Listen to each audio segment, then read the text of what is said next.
Good morning, everyone. Today we are going to see the analysis of the chapter 17, A Musical Instrument, which is written by Elizabeth Barrett Browning. She was one of the most prominent English poets of the Victorian era.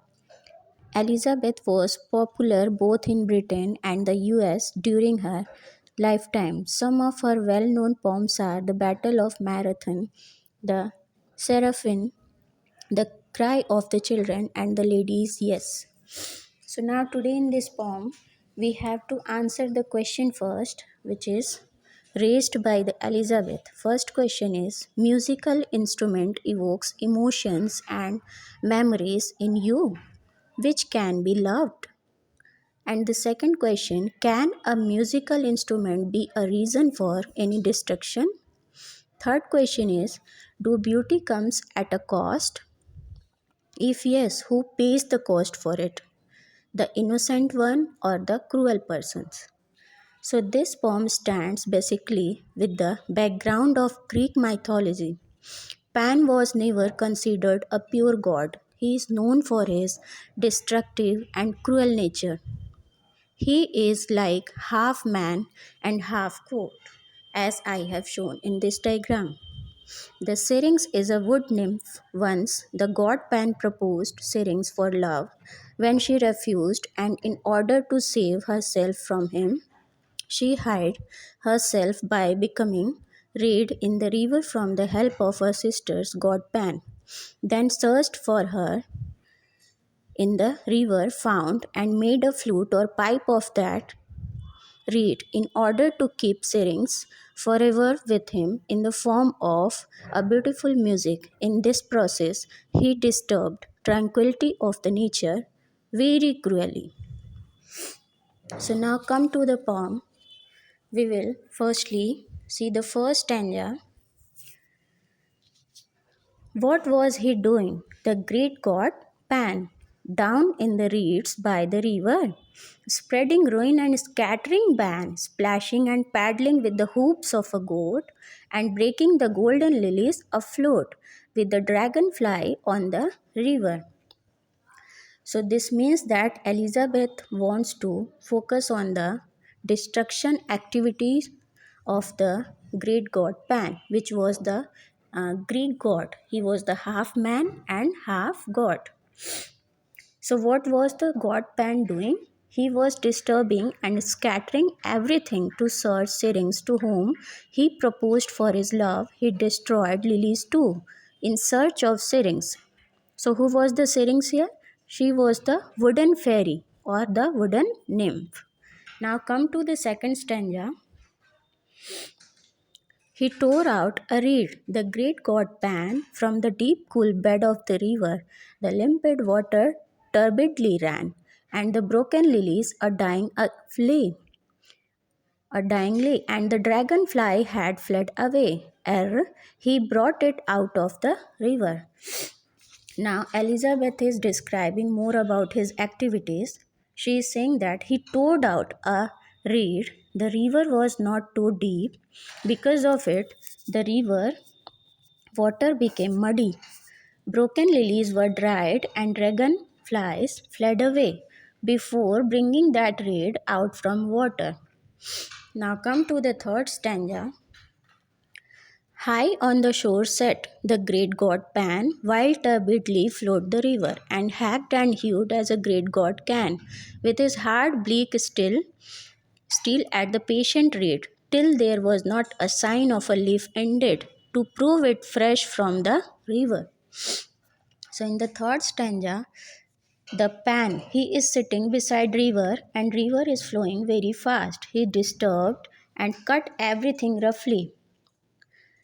He took a steel instrument, an instrument which is made by the steel, to cut the reed and cut it until it was like a pipe or flute for his own satisfaction.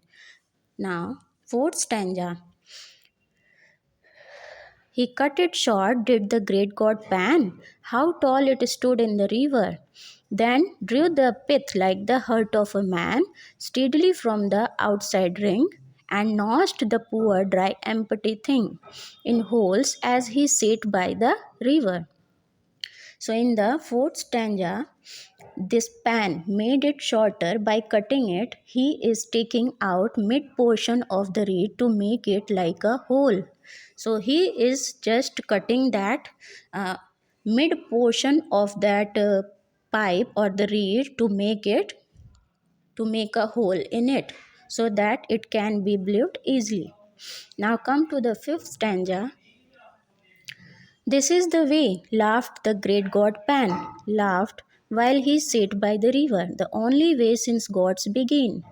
To make sweet music they could succeed, then dropping his mouth to a hole in the reed, he blew in power by the river. So in this stanza, Elizabeth has used the word power.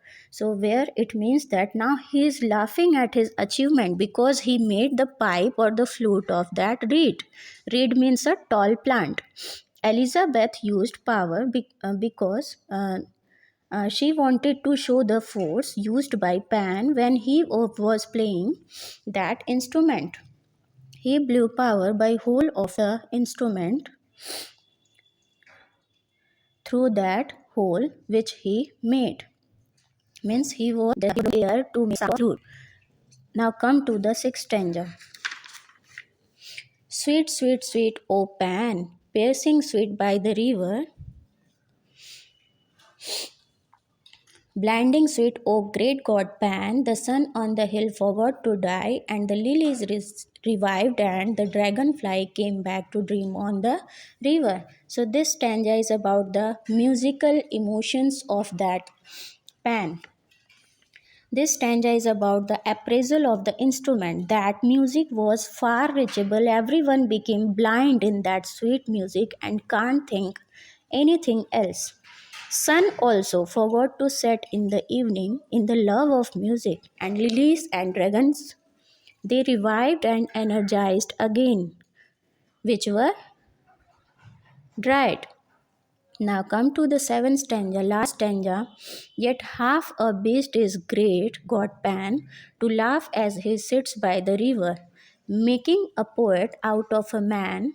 The true gods shy for the cost and pain, for the reed which grows nevermore again, as a reed with the reeds in the river.